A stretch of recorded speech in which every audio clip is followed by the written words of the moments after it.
Voilà,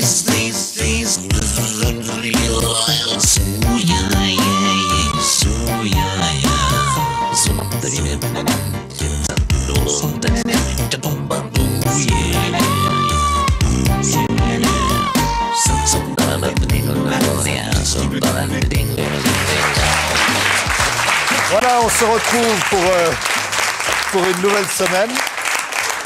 Lundi, il faut le préciser tout de suite, c'est notre dernier lundi, mais ça ne veut pas du tout dire que Zigzag Café s'arrête. Au contraire, puisque nous allons continuer l'émission à partir du 13 janvier, mais c'est notre dernière semaine.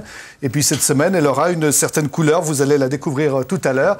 Je vous présente nos invités. Lily Bollek-Cruz, bonjour. Bonjour. C'est à propos des colis de Noël. Vous verrez tout à l'heure comment est-ce qu'on peut se mobiliser pour les gens qui ont des besoins actuellement. Ils sont nombreux, vous nous le direz, notamment à Genève. On va faire cette semaine le tour de tous les cantons pour savoir ce qui se prépare pour aider. Un certain nombre d'actions de solidarité. Yvonne Taylor, bonjour, très heureux de vous accueillir. Vous êtes chanteuse de gospel, de negro, aussi de jazz, bien sûr. Yes. Vous faites une tournée en Suisse romande et on verra tout ça tout à l'heure. Vous nous ferez le bonheur de conclure notre émission tout à l'heure. Elisa Oval, où est-elle? Oui, je suis là, je suis très très bien accompagnée. Bonjour Jean-Philippe. Un peu palichonne aujourd'hui, mais parce que votre nuit fut blanche. Mais oui, ma nuit fut très blanche et très belle. Est-ce que vous connaissez la série Urgence? Oui, bien sûr. Ben voilà, et bien moi j'ai voulu me tourner un petit feuilleton pour moi, un petit épisode de la série Urgence, et croyez-moi, c'est encore mieux que dans la fiction. Et dans la tonalité de Noël. Tout à fait. Alex? Oui, il est la bonne mine. En ce qui me concerne, aucune urgence. Il n'y a pas d'urgence, je suis là presque comme toujours. Voilà, David avec nous, bien sûr. Oui, bonjour Jean-Philippe. Vous êtes prêt pour votre portrait tout à l'heure? Absolument. Ravi de vous voir là. Il faut dire aux téléspectateurs que Jean-Philippe Rapp est pas bien aujourd'hui. Alors je vous propose qu'on l'encourage tous très très très fort. On va l'applaudir. Voilà. C'est le cadeau d'un de nos précédents invités qui m'a très gentiment offert la grippe, mais ça va quand même. Je ne dois pas être tout seul dans ce cas-là d'ailleurs. Jean-Philippe a une façon de vous pousser aux urgences qui me semble un petit peu. Enfin. Un peu sournois quand même. Il est gentil ce garçon, mais il faut qu'on le surveille. Alors avec nous un public. C'est la classe de 7e de Coppet et je ne l'invente pas. Cette école secondaire s'appelle l'école de Terre Sainte. C'est une excellente façon d'accueillir notre invité cette semaine qui s'appelle Francis Olakingal. Francis Olakingal. Qu'on applaudit. Francis Olakingal, c'est un... Voilà qu'on va accueillir. Je vous en prie, venez vous installer. Et ça n'y paraît pas comme ça, mais c'est le curé d'Isérable qui nous rejoint. Namasté. Namasté. Et le curé d'Isérable qui nous rejoint, qu'on va apprendre à connaître tout au cours de cette semaine. Il a un air d'Isérable, d'ailleurs, il n'y a pas de doute. Hein. Bedjoui. Comment appelle-t-on les habitants d'Isérable? Bedjoui. Les Bedjoui, c'est un Bedjoui, manifestement. Venu d'un peu plus loin, mais ça fait rien. Voilà, alors... C'est la tradition. On peut préciser encore d'ailleurs que vous avez souhaité avoir un invité qui sera là tout à l'heure. Il va nous rejoindre sur ce plateau, c'est Monseigneur Gaillot. On sera très honoré de l'avoir. La tradition, le lundi, c'est que David, ici présent, vous adresse un message. Regardez déjà le sourire qu'il a, je suis très inquiet. Vous tenez bien, hein? Vous ne vous inquiétez pas. C'est à vous. Je serai difficilement virulent aujourd'hui puisque j'ai un peu le trac face à ce spécialiste du sermon, quelqu'un qui a pour profession de s'adresser à un public, d'ailleurs un public qui ressemble un petit peu au nôtre, puisque vous aussi vous avez l'habitude de vous adresser d'abord à des fidèles qui sont présents en chair et en os dans votre église. Ici les fidèles sont dans notre église à nous, qui est ce studio, qui sont présents en chair et en os, tout en sachant que quand vous parlez, vous avez quelques oreilles invisibles qui vous écoutent, qui sont peut-être des anges, qui sont chez vous entre le ciel et la terre et qui sont pour nous, les téléspectateurs, eux aussi des anges, que l'on remercie d'être avec nous, invisibles également. Vous êtes donc un petit peu de notre métier. Vous êtes Francis Olakingal, le Massimo Lorenzi de la messe dominicale. On peut le dire. La différence étant qu'après votre messe à vous, on prie, tandis qu'après la grande messe de 20h, généralement, on crie. Tant il est difficile de ne pas crier après les nouvelles souvent nauséabondes qui nous sont diffusées, la dernière en date étant celle qui s'est malheureusement passée hier à Genève, ce forcené qui a tiré sur un curé et sur son sacristain, qui fait dire que Walt Disney a prêt à tout pour promouvoir son dernier dessin animé, Le Poilu de Notre-Dame. Le Poilu, puisque le forcené en question était un militaire, ce qui est d'ailleurs un pléonasme, militaire et forcené. Merci donc d'avoir accepté de braver tous les dangers pour nous rejoindre cette semaine. Moi, je et pour jouer. Faire 2 jours. Tant que c'est 2 jours, ça va. Ma semaine est payée après 2 jours.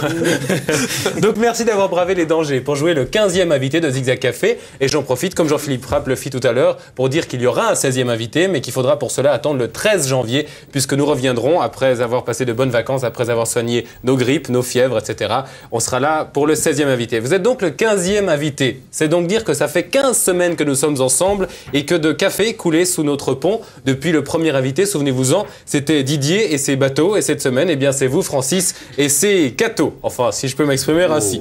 Après avoir en effet largué les amarres le 9 septembre, nous allons larguer les amours cette semaine, puisqu'il sera question de foi, puisqu'il sera question de Noël. Du côté positif de cette fête, il sera question de spiritualité. Et qui de mieux que vous pouvez venir en parler, puisque vous êtes curé, Francis Olakingal, curé de la paroisse d'Isérable, on l'a dit tout à l'heure, typiquement valaisan, dans le teint mat d'abord, dans ce petit visage cuivré. Ensuite, un valaisan normal, que vous ayez atterri là-bas, vous qui êtes originaire des pays où les vaches sont sacrées. Vous voici donc dans le pays où les vaches sont reines. Vous venez nous rappeler que Jésus aurait pu ne pas être ce bébé tout rose, tel qu'on le voit dans les fresques, mais qu'il aurait pu être indien, avec ses dents merveilleusement blanches. Pourquoi pas? Donc bienvenue dans notre modeste étable entre l'âne et le bœuf. Bienvenue, bœuf encore ruminant. Ça, j'étais sûr, j'aurais parié, n'est-ce pas, Alex? Oui, mais je crois que c'est un peu facile. À mon avis, c'est quand même lui qui finira sur la paille. Quoique la paille chez nous, la seule paille que nous ayons malheureusement, c'est celle qui vous permettra de tirer sur votre eau, en l'occurrence, ou sur votre jus d'orange. Bienvenue, à votre santé et bonne semaine. Merci, vous parlez bien. Merci. Je veux bien désormais parmi ses amis les militaires, quelques présentateurs de TV. Enfin, on va arranger ça tout à l'heure. C'est un compliment pour Massimo que de dire que monsieur lui ressemble. Bien sûr. La taille. La taille, oui. Francis Olakingal, peut-être une petite première indication aux téléspectateurs. Vous êtes originaire d'où? De l'Inde, de Kerala.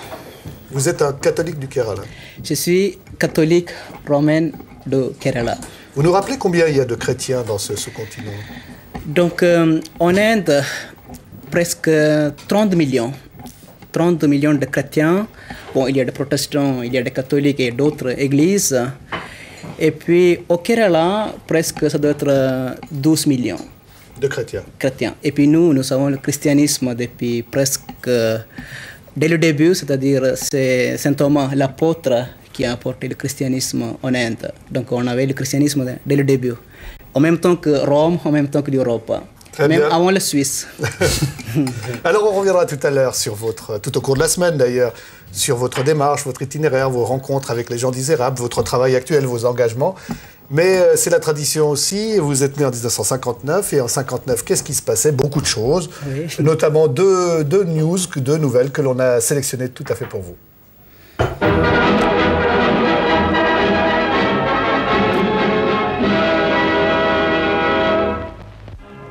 Les maisons de Saas-Fee en Valais vivent à l'ombre de l'église qui non seulement est devenue trop exiguë, mais aussi tombe en ruine.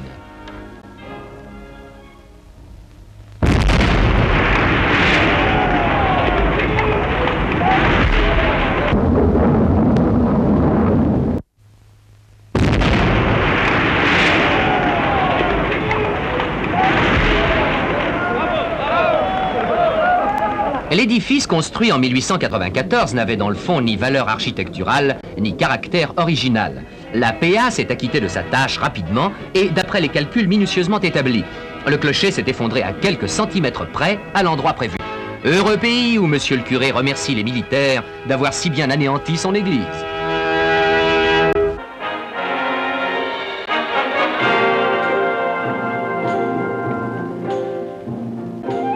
Les employés du musée, à l'aide de moyens mécaniques, reconstituent de grands motifs d'architecture créés par les artistes de l'Inde des siècles avant notre ère et qui sont encore aujourd'hui d'une richesse d'expression et d'une profondeur extraordinaire. Le jour de l'inauguration, la satisfaction et la fierté se lisaient sur les visages de nos amis indiens, dont l'ambassadeur à Berne, son Excellence M. Velodi. En compagnie de M. Verly, il admire entre autres un médaillon portant la représentation symbolique de Bouddha. Rien qu'un trône et des traces de pas. Beaucoup plus tard, Bouddha prit figure humaine, mais l'âme transperce avec une prenante spiritualité. À côté d'un ascétisme sévère, s'épanouit une sensualité gracieuse. Tels sont les contrastes de l'art indien qui, dans cette exposition, montre ses plus beaux trésors. Voilà, c'est 14 novembre 59, c'est la date de naissance de plusieurs personnalités très importantes. Tout à fait, oui. Vous nous rappelez lesquelles? Bien sûr, il y a d'abord le Premier ministre Nehru, Oui. le Premier ministre de l'Inde. Il y a Prince Charles, Oui. le roi Hussein de Jordanie, et puis bien sûr Patrick Sébastien. Et vous? Bon. On donne un petit salut aussi à certains chanoines de Saint-Maurice, parce que vous savez qu'il y a de très vieux chanoines de Saint-Maurice qui étaient missionnaires en Inde à l'époque, en 1948, et qui ont profité de quelques mois pour prendre la nationalité indienne. Alors si vous allez à Saint-Maurice, vous rencontrerez quelques très vieux chanoines qui vous montreront qu'ils ont le passeport indien. Je pense que vous le saviez. Hein. Oui, tout à fait. Le jeu maintenant.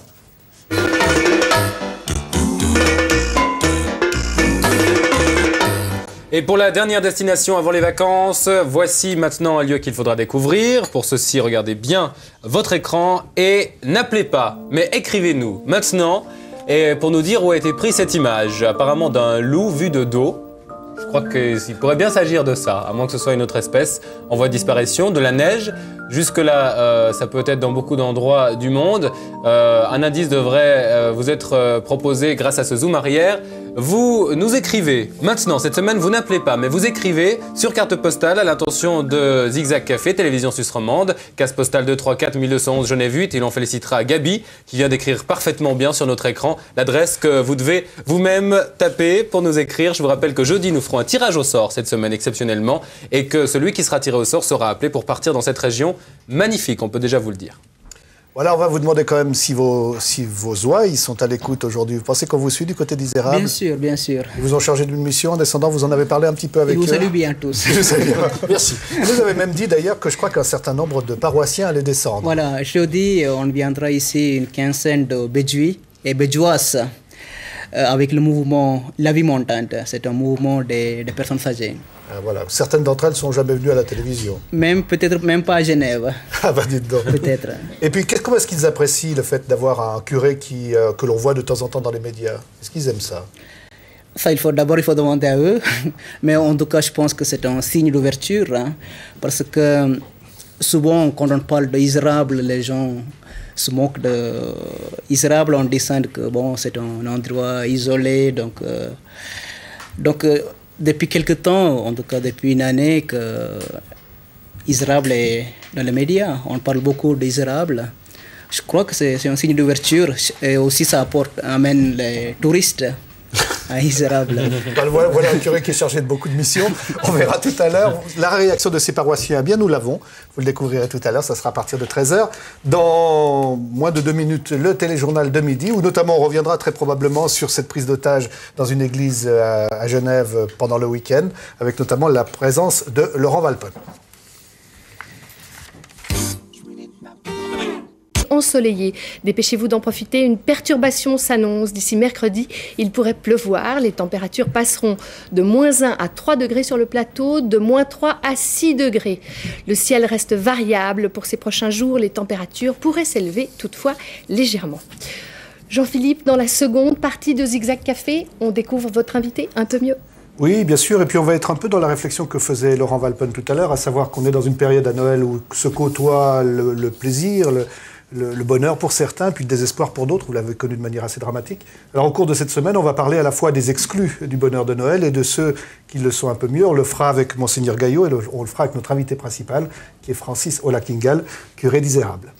Merci Jean-Philippe. Voilà, c'est la fin de ce journal. Je remercie Laurent Valpon d'être venu nous parler de cette situation difficile qu'il a connue ce week-end. Je vous remercie de votre attention. Me réjouis de vous retrouver demain, 12h45. Au revoir.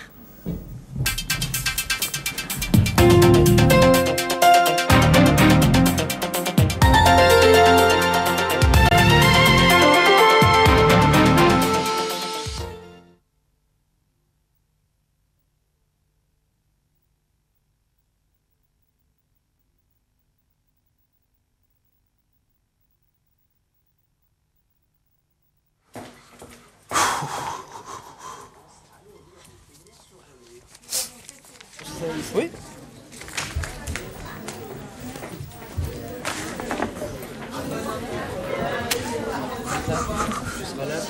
Voilà, installez-vous là, faites comme chez vous. Vous pouvez modeler la chaise, la bouger si vous... C'était très bien.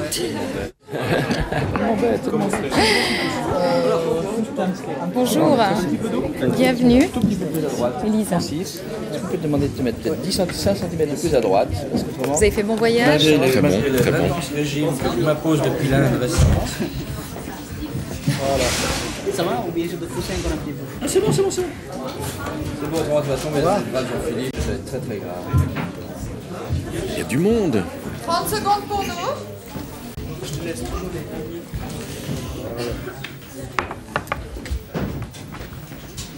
Non, ça va, Vous voulez un petit café? Non? Je me sens bien comme ça. D'accord. Alors c'est parfait. Attention pour le générique.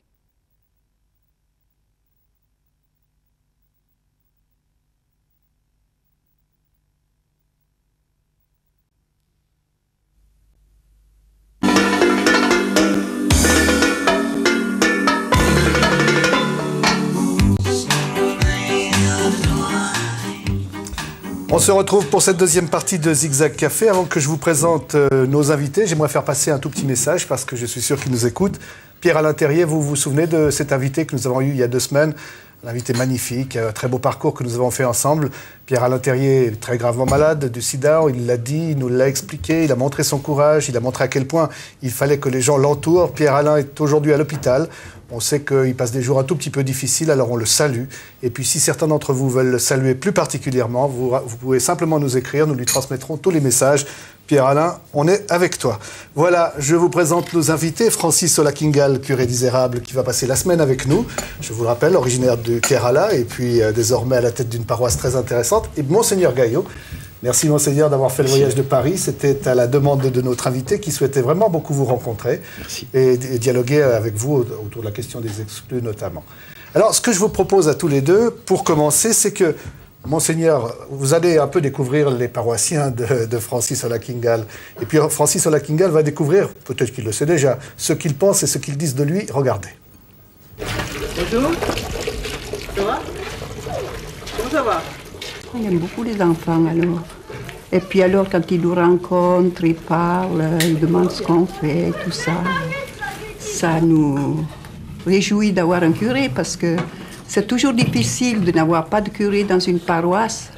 Alors on nous l'a donné, on apprécie. Ils viennent de très loin. C'est pas tout à fait notre vie.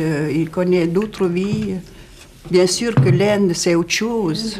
C'est un curé qui vient de loin, un étranger pour nous. Mais on l'aime beaucoup, on l'aime comme si c'était un d'ici.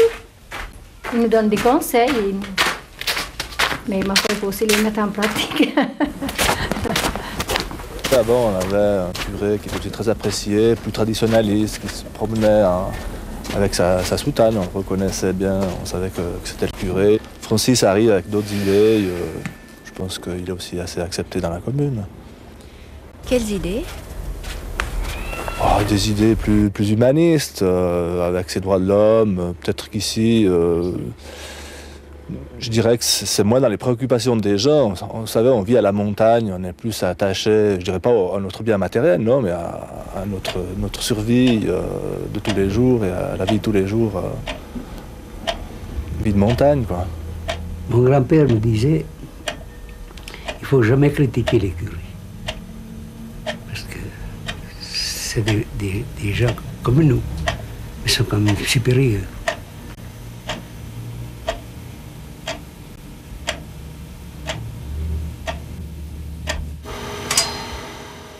Je sais qu'il a beaucoup d'idées et comment les appliquer, c'est toujours plus difficile parce que quand on vient d'un autre pays, on doit apprendre comment les gens peuvent apprécier le message qu'on a donné. Et ça prend des fois du temps. Et Isérable est un village à part. C'est un village où il doit apprendre comment les gens d'ici peuvent apprendre son message et accepter son message. Voilà, ça c'est ce que disaient quelques-uns de vos paroissiens. Je ne pense pas que vous avez été vraiment surpris. Non. Vous avez reconnu. Non, ça va. C'est sympa ce qu'ils disent. Hein. Il est rassuré. Alex, vous allez nous présenter davantage Francis Olakingal. Oui, je pense qu'on peut le faire à travers un portrait en image, si vous le voulez bien. Et nous allons repartir, bien sûr, pour Isérable. Parce qu'il faut dire que vous connaissez bien Francis Ola-Kingal. Oui, oui, bien sûr, je l'ai suivi jusqu'en Inde, mais pour revenir au Kerala, bien sûr, il ne neige jamais sur le Kerala. Je ne sais pas si c'est une raison pour laquelle Francis Ola-Kingal a élu domicile dans les montagnes valaisannes, ça m'étonnerait, car son voyage à lui est d'abord un voyage intérieur. Les chemins de l'âme, en quelque sorte, avant ceux de la planète. De toute évidence, il préfère les voyages en profondeur aux gesticulations de surface.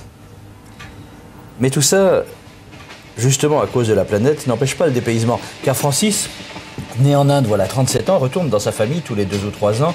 Il est désormais tout à fait suisse. La preuve, là, par exemple là-bas, il est le seul à ne pas utiliser les doigts pour manger à table. Il est donc tout à fait suisse. Suisse, certes, mais aussi divinement cosmopolite. À Isérable, les chants du catéchisme commencent souvent par Shalom, histoire de ne pas trop oublier que Jésus était juif.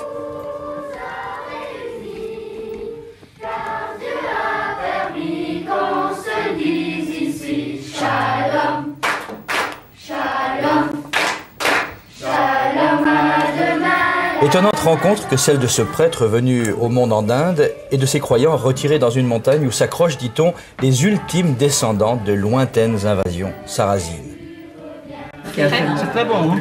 Mais pour Francis Ola-Kingal, l'exotisme s'arrête à la table. En Inde, il serait inconcevable qu'un homme, fût-il prêtre, s'approche de la cuisine. C'est donc à Isérable que Francis a appris à mettre les petits plats dans les grands. Et aussi à se vêtir chaudement pour affronter l'hiver. Shalom Francis. Shalom.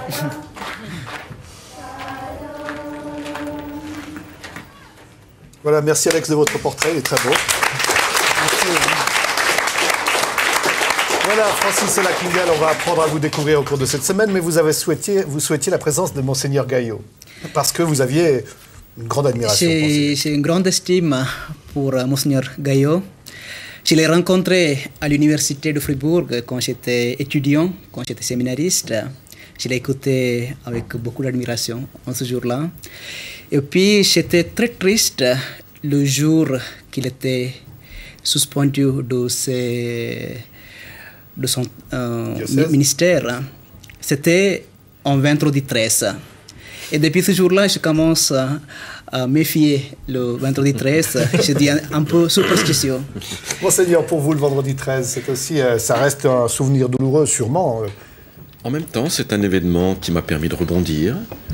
Ça a été un événement inattendu et qui m'a permis d'aller plus loin. Vous êtes touché quand vous voyez de jeunes prêtres qui sont sensibles à votre action C'est vrai, c'est vrai. Et je trouve que les paroissiens ont bien de la chance d'avoir le Père Francis comme curé, qui va les entraîner ailleurs et qui va leur montrer que l'Évangile n'a pas de frontières. Et une chose que vous avez pu constater, Monseigneur, c'est qu'il est dans une paroisse où, a priori, si l'on avait demandé aux habitants est-ce que vous accepteriez d'avoir un curé indien, probablement qu'ils n'auraient pas accepté si vous ne vous avez pas rencontré. Que croyez-vous ? Bon, c'est-à-dire, il y a 20 ans, si on avait proposé un curé indien à Isérable, c'est impensable, il serait difficile. Donc, ce qui est intéressant, c'est qu'on voit, au fond, tout d'un coup, une tolérance qui s'instaure. C'est vrai, puis un accueil aussi au plan humain qui fait que, à travers ce qu'il est, on est prêt à accueillir son message. Je crois qu'une manière d'être aussi, un comportement qui fait que les gens s'y reconnaissent. Bon, une question que nous avions envie de vous poser, Monseigneur, c'est qu'à un moment, des possibilités vous ont été offertes dans le cadre de l'Église de prendre telle ou telle responsabilité après ce fameux vendredi 13. Et vous avez préféré rester dans une autre situation. Pourquoi ? Bien parce que j'étais déjà dans cette situation auprès des exclus. Et comme je l'ai dit, après avoir dit oui aux exclus, c'était difficile d'accepter les autres propositions. Donc je suis avec les familles sans logis, avec les jeunes sans travail, avec les étrangers sans papier. Et je crois que ça serait dommage de quitter ce chemin. Est-ce que parfois on ne vous a pas reproché justement d'être trop le symbole, d'être très souvent dans les médias, de vous faire représenter dans telle ou telle circonstance ? Oui, mais vous savez, les médias, encore une fois, ce sont des places publiques. Et je suis un peu comme un évêque sur le parvis. Et sur le parvis, il y a beaucoup de gens qui passent, il y a les rencontres, il y a tout. Et il y a des tas de gens qui ne rentreront jamais dans une église, mais qui sont sur le parvis. Alors comment, Monseigneur Gaillot, prépare-t-il Noël ? Bien, je pense que je vais passer Noël dans un squat qu'on a fait hier, pas plus tard qu'hier à Paris. Et ça va se faire avec les gens, tout simplement. Et vous, comment... Oui? Non, simplement, je voulais juste ajouter que Monseigneur Gaillot, il a eu l'intelligence d'utiliser les médias pour faire passer le message de l'Évangile. Moi, je crois que même Jésus-Christ, s'il revenait aujourd'hui sur la terre... Café, vous voulez dire? Bien sûr. Non, il utilisera la télévision parce qu'à l'époque, à son époque, il était un homme moderne de son époque. Il était dans les places publiques. Donc aujourd'hui, les places publiques, c'est la télévision, les médias. Donc je crois que même Jésus-Christ aurait utilisé tous ces moyens pour faire passer ces messages. Quels sont les propos que les uns les autres, tous les deux, vous tiendrez à Noël? Vous avez déjà une idée du message que vous aimeriez faire passer? Oh, certainement. Pour moi, Noël, c'est la fête de l'homme. C'est la fête de sa dignité. C'est pour montrer que on ne peut pas enlever la dignité à quelqu'un et que Dieu est proche de celui qui n'est pas aimé, qui est exclu, qui est en difficulté. Dieu a pris visage d'homme. Il a pris notre nature humaine, il est rentré dans l'histoire. C'est considérable comme événement. Pour moi, chaque jour, c'est Noël quand on essuie les larmes d'un enfant, ou bien quand on visite un malade, ou bien quand on dépose des armes. Alors, ce qui vous réunit, en tout cas, un point qui est commun à tous les deux, c'est un travail sur la tolérance et l'intolérance. Est-ce que vous avez le sentiment que la tolérance avance, l'intolérance recule ou le contraire? Ah, vous savez, c'est encore bien mêlé. Il y a encore bien des gens intolérants. Quand des gens ont peur, ils sont intolérants, ils ont besoin de sécurité, ils se replient. Et aujourd'hui, où on vit vraiment une crise importante, où le sol se dérobe, les gens se replient et ont peur. Ils sont intolérants. Et à votre avis? Oui, tout à fait, je suis d'accord avec Monseigneur Gaillot. Donc, toute l'intolérance vient de ce père, je crois aussi. Alors, je vous propose une petite rubrique. Elisa, qui est avec nous, nous propose tous les lundis une rubrique, la rubrique d'Elisa Oval. Vous allez voir, tout à fait dans le sens de cette émission.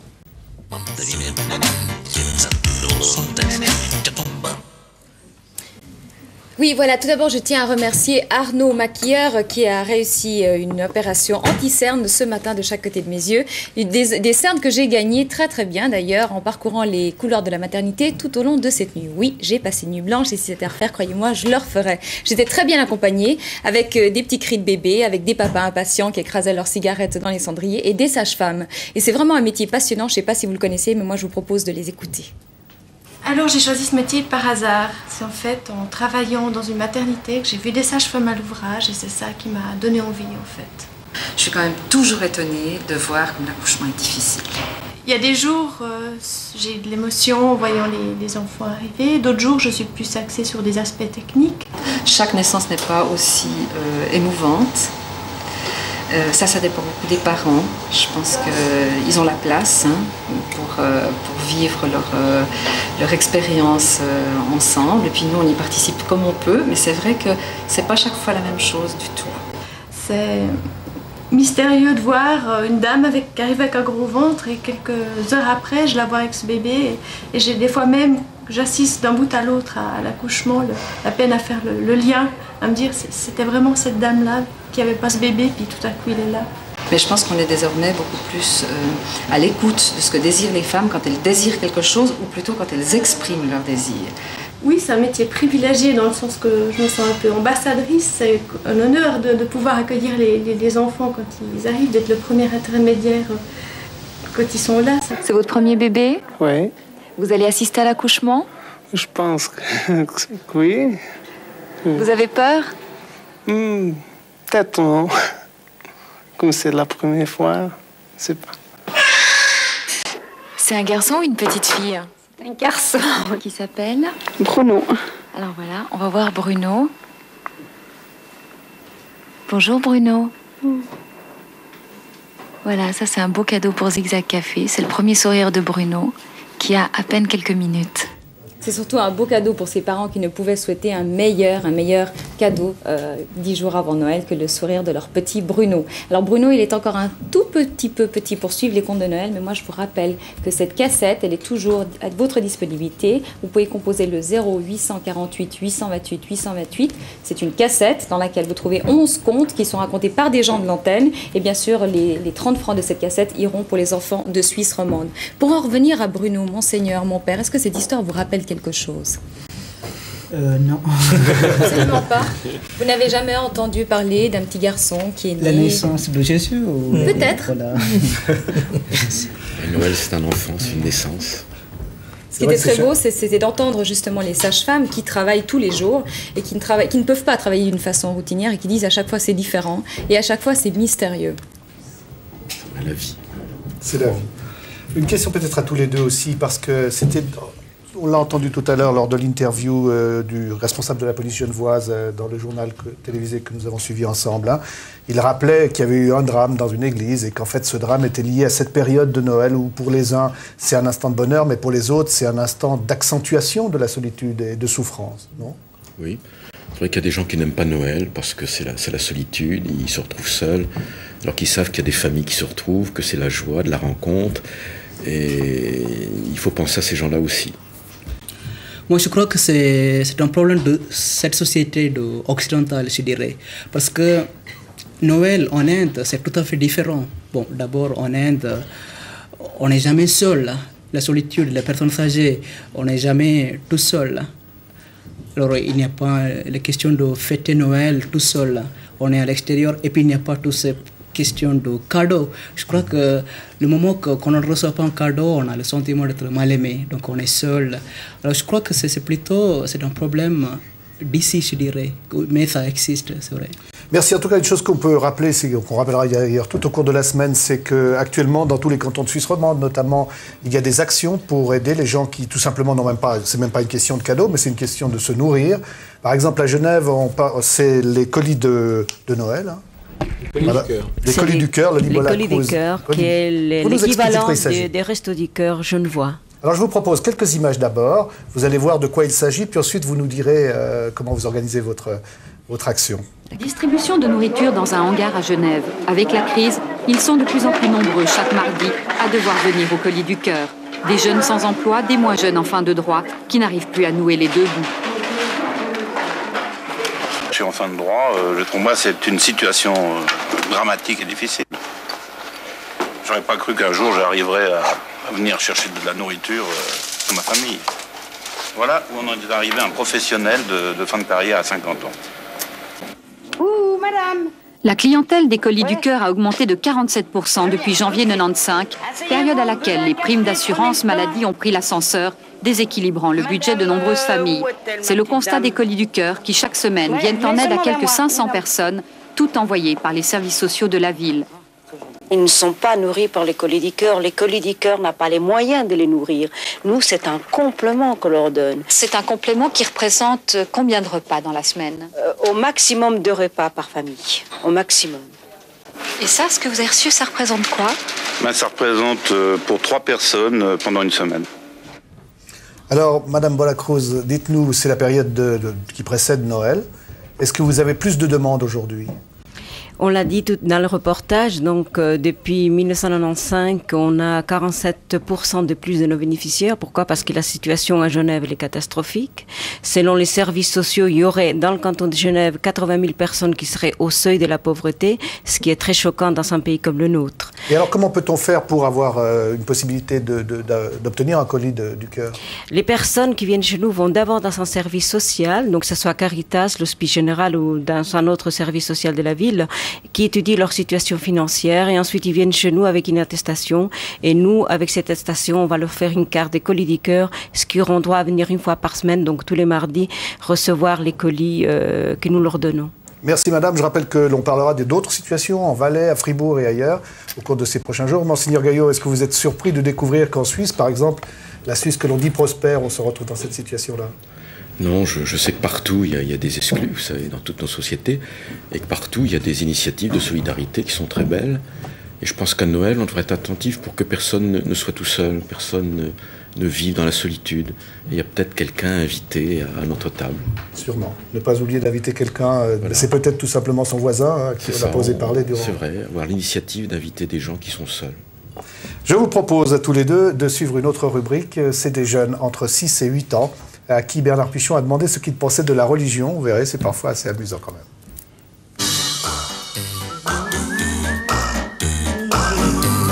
Goûtez, goûtez, nos petits canapés, ils sont à croquer. t'arrive de faire ta prière? Oui. À quoi ça sert et qu'est-ce que tu dis? Je dis, je remercie pour toute la journée. Je me pardonne pour si j'ai été méchant ou si j'ai dit trop de vilains mots, bien si j'ai embêté quelqu'un. Puis je demande des choses. Qu'est-ce que tu as demandé en dernier? En dernier, que tout le monde reste uni. Où? À la famille, en famille. Bon, quand on sera grand, de toute façon, on partira de la maison, mais rester unis maintenant. Il y aurait un danger que ce ne soit pas le cas? Non, mais je préfère prévenir. Par exemple, souvent je demande que la guerre arrête, puis que les gens arrêtent de se disputer, puis tout ça. Mais les gens continuent quand même de se disputer. Oui. Ça sert à obtenir des gentillesses. Par exemple, si on demande à manger alors que c'est la famine, on obtient des fois. Ça marche toujours? Oui, si on est vraiment très très pur. Comme Jeanne d'Arc. Ah, tu connais Jeanne d'Arc, toi aussi? Qu'est-ce qu'elle a fait, celle-là? Elle a donné sa vie pour le christianisme. Oui. Et tu serais prêt à faire comme elle? Quand même, non, pas... Elle a mal fini, hein? Ouais, au bûcher, brûlé par les Anglais. Moi, je me mets des fois je le fais le soir en espagnol. Et qu'est-ce que ça donne? Tu veux me le faire? Je sais plus, je pourrais le faire? Oui. Si. Dis-moi. En espagnol? Oui. Alors, con Dios me echo, con Dios me levanto, la Virgen Santísima cubre con su manto, para no tener miedo ni espanto. Amen. Est-ce que tes parents sont croyants, eux? Ma mère, oui, mon père, je sais pas. Vous n'en parlez jamais? Non. Et tu n'as pas de catéchisme ou d'école du dimanche? Si, l'école du dimanche, non, mais catéchisme avec l'école. Et c'est des cours qui t'ennuient plutôt? Oui, la plupart du temps, ça m'ennuie. Je préfère rester chez moi qu'aller à l'église, quoi. Est-ce qu'il y a un contraire du paradis? Oui. Qu'est-ce que c'est? L'enfer. Et alors là-bas, qui est-ce qui habite l'enfer? Le diable. Tout seul? Non, avec les gens qui ont décidé d'aller avec lui, qui ne voulaient pas aller au purgatoire pour se faire pardonner. Et toi, tu as décidé d'aller où? Au paradis avec Jésus, en premier au purgatoire. Et qu'est-ce que tu fais pour ça? J'essaie de faire le moins de péché possible. C'est difficile? Un peu. Je pense l'enfer, c'est une surface rouge, une pièce très rouge, des lacs de magma, des bulles d'air qui sortent fréquemment, puis le petit diable qui se balade avec sa fourche. Puis le paradis, un joli jardin avec des fruits, quelques petits sucres à 2-3 endroits, puis voilà. Est-ce que tu crois que Dieu est plutôt un garçon ou une fille? Un garçon. Les dieux, c'est des garçons. Les fées, c'est des dames. Les fées? Je veux dire, le dieu, c'est des messieurs. Les fées, c'est des dames. Et les anges, c'est des enfants. Et à quoi ça sert de dire des prières? Ça sert à penser de Jésus. Ça sert comme faire un cadeau pour Jésus, qu'on parle de Jésus. Et il entend ce que tu dis à ce moment-là, quelque part au ciel? Ouais. Est-ce qu'on peut lui demander des cadeaux? Non, c'est le Père Noël. Bien, écoutez, je ne sais pas, je vous ai vu suivre ces déclarations avec beaucoup d'attention. Il y avait une question qui était quand même redoutable. Dieu est-il un garçon?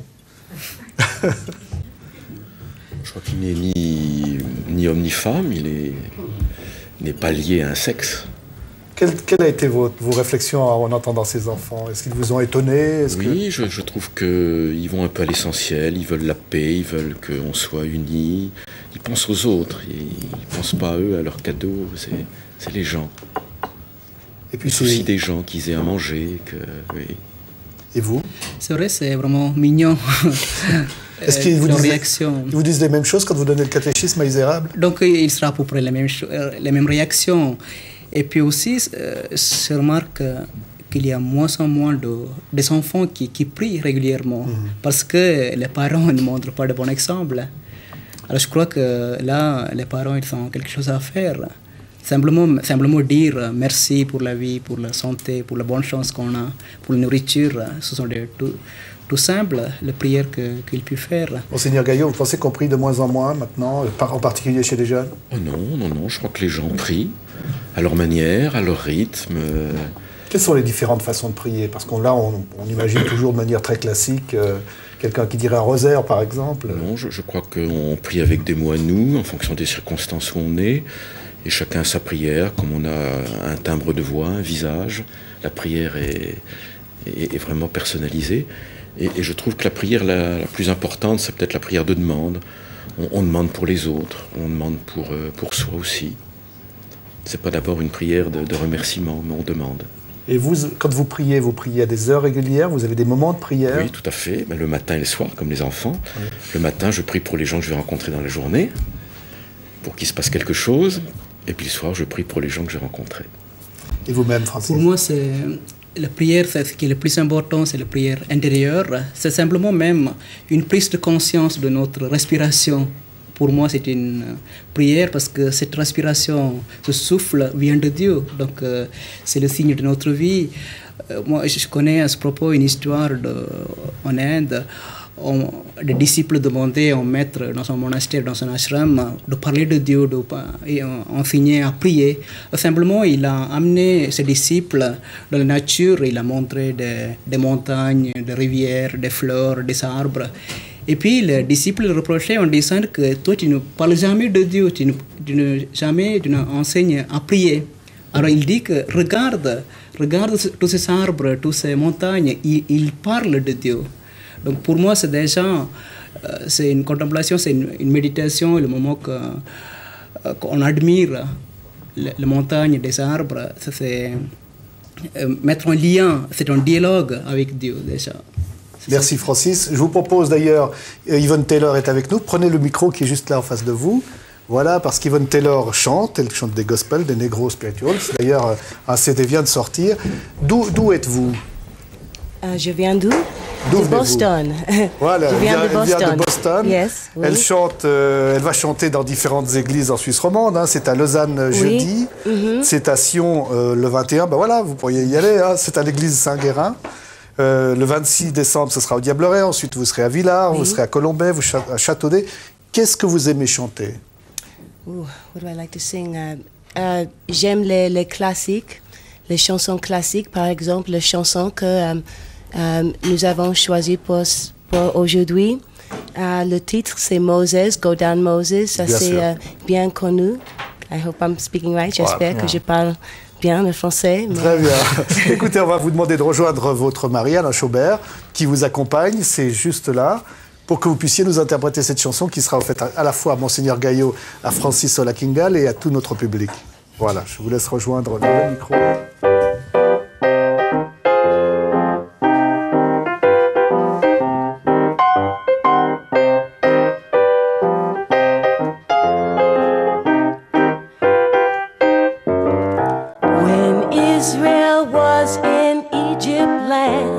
Let my people go.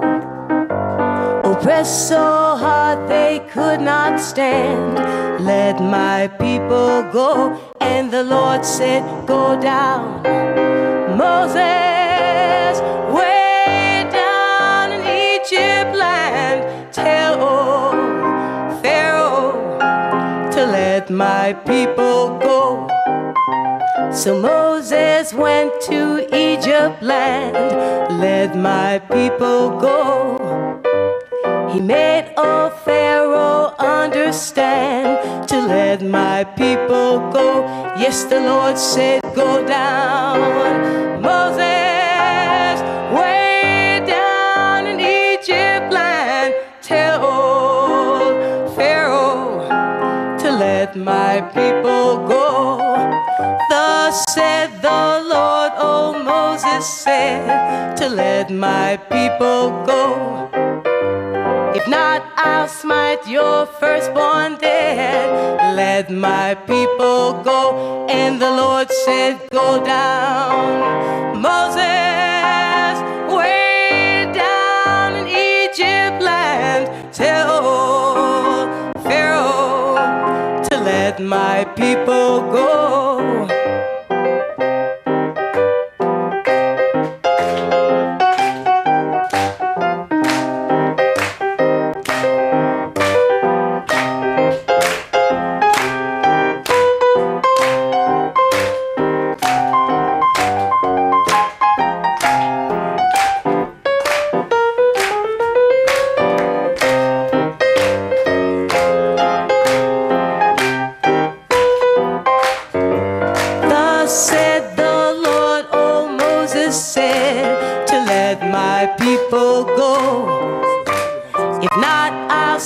Your firstborn dead, let my people go. Yes, the Lord said, go down. Moses, way down in Egypt land, tell Pharaoh to let my people go.